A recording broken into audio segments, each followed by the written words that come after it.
Many companies are looking at storytelling as a way to really help engage their audiences.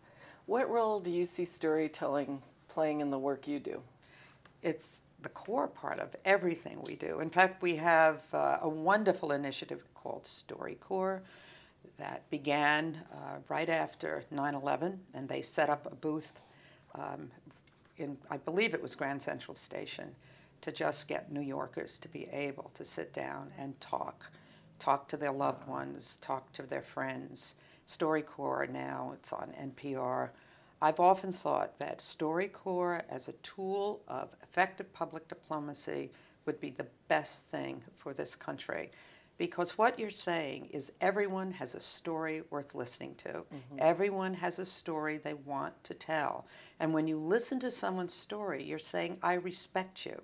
And that's what's missing in today's lack, perhaps, of a sense of community.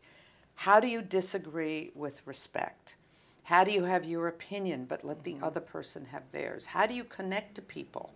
You connect through their stories. If you take the time to listen to their stories, you go, well, oh, so you had a grandmother who did that. Oh, but you come from here, but you're different.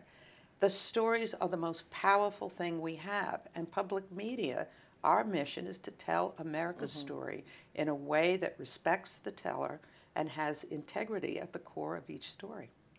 I love what you just talked about, because generally when I ask about storytelling, people talk about telling the story they want to tell. You just talked about hearing the story someone wants to share. That's a really interesting turn on it. And if you think about some of the incredible initiatives in this country, what are they about? Nancy Brinker's sister, Susan Komen, dies of breast cancer. Nancy Brinker wants to tell this story. How does she tell it? She creates Race for the Cure. Right.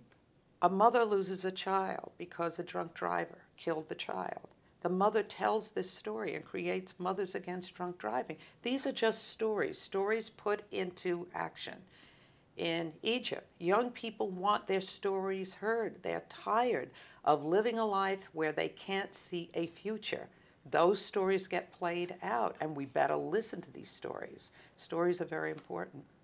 It's also very interesting as leaders that the more we listen, the better we lead, because it actually changes our sense of purpose of what we're leading toward. That's such a key point. It really, really does. Most of the time, I'm on push the play button, and you really sometimes have to, not sometimes, but more often than pushing the play button, listen, and try not to interrupt.